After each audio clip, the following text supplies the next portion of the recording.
The Urim and Thummim. At the right and left of the breastplate were two large stones of great brilliancy. These were known as the Urim and Thummim. By them, the will of God was made known through the high priest. When questions were brought for decision before the Lord, a halo of light encircling the precious stone at the right was a token of the divine consent or approval, while a cloud shadowing the stone at the left was an evidence of denial or disapprobation. The mitre of the high priest consisted of the white linen turban, having attached to it by a lace of blue, a gold plate bearing the inscription, "Holiness of Jehovah."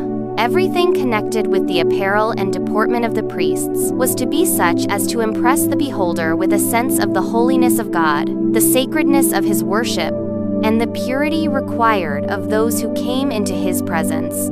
The services of the sanctuary, not only the sanctuary itself, but the ministration of the priests, was to serve unto the example and shadow of heavenly things. Hebrews 8 verse 5. Thus it was of great importance. And the Lord, through Moses, gave the most definite and explicit instruction concerning every point of this typical service. The ministration of the sanctuary consisted of two divisions, a daily and a yearly service. The daily service was performed at the altar of burnt offering in the court of the tabernacle and in the holy place, while the yearly service was in the most holy. No mortal eye but that of the high priest was to look upon the inner apartment of the sanctuary. Only once a year could the priest enter there, and that after the most careful and solemn preparation. With trembling he went in before God, and the people in reverent silence awaited his return, their hearts uplifted in earnest prayer for the divine blessing. Before the mercy seat, the high priest made the atonement for Israel, and in the cloud of glory, God met with him. His stay here beyond the accustomed time filled them with fear, lest because of their sins or his own he had been slain by the glory of the Lord. The daily service consisted of the morning and evening burnt offering, the offering of sweet incense on the golden altar, and the special offerings for individual sins. And there were also offerings for Sabbaths, new moons, and special feasts. Every morning and evening, a lamb of a year old was burned upon the altar, with its appropriate meat offering, thus symbolizing the daily consecration of the nation to Jehovah and their constant dependence upon the atoning blood of Christ. God expressly directed that every offering presented for the service of the sanctuary should be without blemish. Exodus 12, verse 5. The priests were to examine all animals brought as a sacrifice, and were to reject every one in which a defect was discovered. Only an offering without blemish could be a symbol of his perfect purity, who was to offer himself as a lamb without blemish and without spot. 1 Peter 1 verse 19. The Apostle Paul points to these sacrifices as an illustration of what the followers of Christ are to become. He says, "I beseech you therefore, brethren, by the mercies of God, that ye present your bodies a living sacrifice, holy, acceptable unto God, which is your reasonable service." Romans 12 verse 1. We are to give ourselves to the service of God, and we should seek to make the offering as nearly perfect as possible. God will not be pleased with anything less than the best we can offer. Those who love Him with all the heart will desire to give Him the best service of the life, and they will be constantly seeking to bring every power of their being into harmony with the laws that will promote their ability to do His will. In the offering of incense, the priest was brought more directly into the presence of God than in any other act of the daily ministration, as the inner veil of the sanctuary did not extend to the top of the building. The glory of God, which was manifested above the mercy seat, was partially visible from the first apartment. When the priest offered incense before the Lord, he looked toward the ark, and as the cloud of incense arose, the divine glory descended upon the mercy seat and filled the most holy place, and often so filled both apartments that the priest was obliged to retire to the door of the tabernacle. As in that typical service, the priest looked by faith to the mercy seat which he could not see, so the people of God are now to direct their prayers to Christ, their great high priest, who, unseen by human vision, is pleading in their behalf in the sanctuary above. The incense, ascending with the prayers of Israel, represents the merits and intercession of Christ, his perfect righteousness, which through faith is imputed to his people, and which can alone make the worship of sinful beings acceptable to God. Before the veil of the most holy place was an altar of perpetual intercession. Before the holy, an altar of continual atonement. By blood and by incense, God was to be approached, symbols pointing to the great mediator, through whom sinners may approach Jehovah, and through whom alone mercy and salvation can be granted to the repentant, believing soul. As the priests morning and evening entered the holy place at the time of incense, the daily sacrifice was ready to be offered upon the altar in the court without. This was a time of intense interest to the worshippers who assembled at the tabernacle. Before entering into the presence of God through the ministration of the priest, they were to engage in earnest searching of heart and confession of sin. They united in silent prayer with their faces toward the holy place. Thus, their petitions ascended with the cloud of incense, while faith laid hold upon the merits of the promised Savior prefigured by the atoning sacrifice. The hours appointed for the morning and the evening sacrifice were regarded as sacred, and they came to be observed as the set time for worship throughout the Jewish nation. And when in later times the Jews were scattered as captives in distant lands, they still at the appointed hour turned their faces toward Jerusalem and offered up their petitions to the God of Israel. In this custom, Christians have an example for morning and evening prayer. While God condemns a mere round of ceremonies, without the spirit of worship, He looks with great pleasure upon those who love Him, bowing morning and evening to seek pardon for sins committed and to present their requests for needed blessings. The showbread was kept ever before the Lord as a perpetual offering. Thus it was a part of the daily sacrifice. It was called showbread, or bread of the presence, because it was ever before the face of the Lord. It was an acknowledgement of man's dependence upon God for both temporal and spiritual food, and that it is received only through the mediation of Christ. God had fed Israel in the wilderness with bread from heaven, and they were still dependent upon His bounty, both for temporal food and spiritual blessings. Both the manna and the showbread pointed to Christ, the living bread, who is ever in the presence of God for us. He Himself said, "I am the living bread which came down from heaven." John 6:48-50. 1. Frankincense was placed upon the loaves. When the bread was removed every Sabbath, to be replaced by fresh loaves, the frankincense was burned upon the altar as a memorial before God. The most important part of the daily ministration was the service performed in behalf of individuals. The repentant sinner brought his offering to the door of the tabernacle, and, placing his hand upon the victim's head, confessed his sins, thus in figure transferring them from himself to the innocent sacrifice. By his own hand the animal was then slain, and the blood was carried by the priest into the holy place and sprinkled before the veil, behind which was the ark containing the law that the sinner had transgressed. By this ceremony, the sin was, through the blood, transferred in figure to the sanctuary. In some cases, the blood was not taken into the holy place, but the flesh was then to be eaten by the priest, as Moses directed the sons of Aaron, saying, "God hath given it you to bear the iniquity of the congregation." Leviticus 10:17. Both ceremonies alike symbolized the transfer of the sin from the penitent to the sanctuary. Such was the work that went on day by day throughout the year. The sins of Israel being thus transferred to the sanctuary, the holy places were defiled, and a special work became necessary for the removal of the sins. God commanded that an atonement be made for each of the sacred apartments, as for the altar, to cleanse it, and hallow it from the uncleanness of the children of Israel. Leviticus 16:19. The Day of Atonement. Once a year, on the great Day of Atonement, the priest entered the most holy place for the cleansing of the sanctuary. The work there performed completed the yearly round of ministration.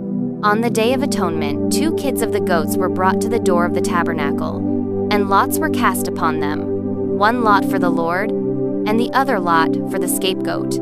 The goat upon which the first lot fell was to be slain as a sin offering for the people, and the priest was to bring his blood within the veil, and sprinkle it upon the mercy seat.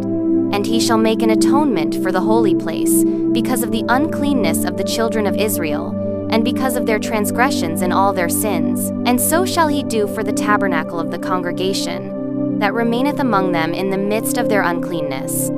And Aaron shall lay both his hands upon the head of the live goat, and confess over him all the iniquities of the children of Israel, and all their transgressions and all their sins, putting them upon the head of the goat, and shall send him away by the hand of a fit man into the wilderness. And the goat shall bear upon him all their iniquities unto a land not inhabited. Not until the goat had been thus sent away did the people regard themselves as freed from the burden of their sins. Every man was to afflict his soul while the work of atonement was going forward. All business was laid aside, and the whole congregation of Israel spent the day in solemn humiliation before God, with prayer, fasting, and deep searching of heart. Important truths concerning the atonement were taught the people by this yearly service.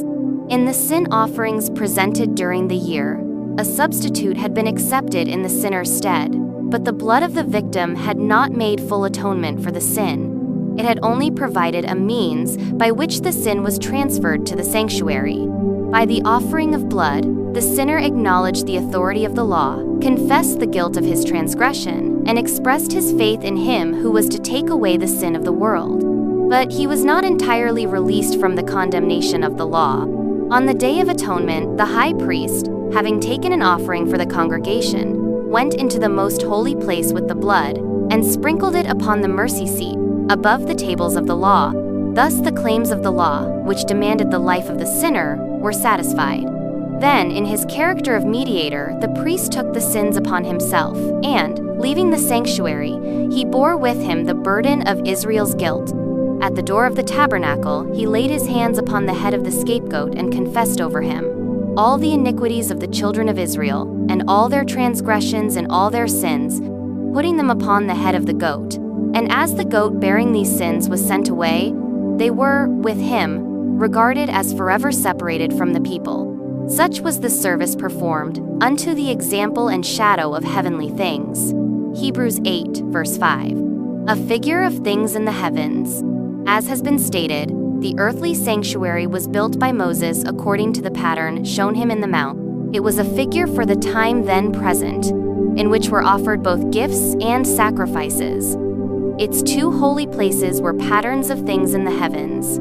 Christ, our great high priest, is a minister of the sanctuary and of the true tabernacle, which the Lord pitched and not man. Hebrews 9, 23 and 8 verse 2. As in vision, the Apostle John was granted a view of the temple of God in heaven. He beheld there 7 lamps of fire burning before the throne. He saw an angel having a golden censer, and there was given unto him much incense, that he should offer it with the prayers of all saints upon the golden altar which was before the throne. Revelation 4, verse 5 and 8, verse 3. Here the prophet was permitted to behold the first apartment of the sanctuary in heaven, and he saw there the 7 lamps of fire, and the golden altar, represented by the golden candlestick, and the altar of incense in the sanctuary on earth. Again, the temple of God was opened. Revelation 11, verse 19. And he looked within the inner veil, upon the Holy of Holies. Here he beheld the ark of his testament, Revelation 11, verse 19, represented by the sacred chest constructed by Moses to contain the law of God.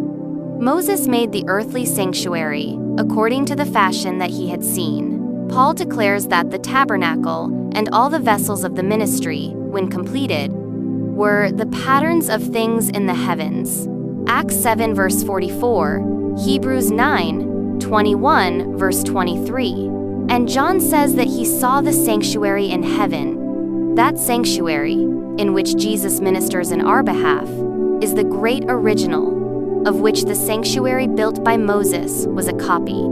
The heavenly temple, the abiding place of the King of Kings, where thousands ministered unto him, and 10,000 times 10,000 stood before him. Daniel 7, verse 10. That temple filled with the glory of the eternal throne, where seraphim, its shining guardians, veil their faces in adorational earthly structure, could represent its vastness and its glory. Yet important truths concerning the heavenly sanctuary and the great work there carried forward for man's redemption were to be taught by the earthly sanctuary and its services. After his ascension, our Savior was to begin his work as our high priest.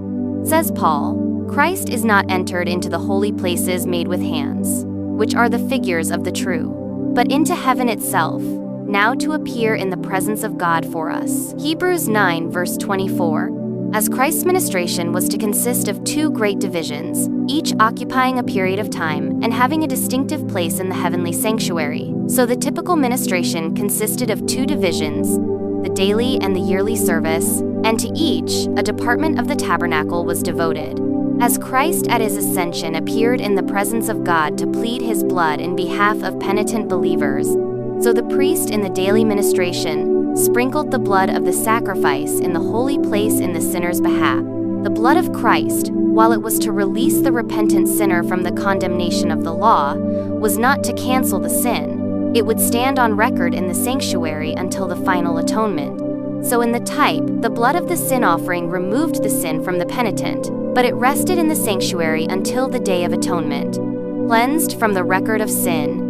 In the great day of final award, the dead are to be judged out of those things which were written in the books, according to their works. Revelation 20 verse 12. Then, by virtue of the atoning blood of Christ, the sins of all the truly penitent will be blotted from the books of heaven. Thus, the sanctuary will be freed or cleansed from the record of sin. In the type, this great work of atonement, or blotting out of sins, was represented by the services of the Day of Atonement, the cleansing of the earthly sanctuary, which was accomplished by the removal, by virtue of the blood of the sin offering, of the sins by which it had been polluted.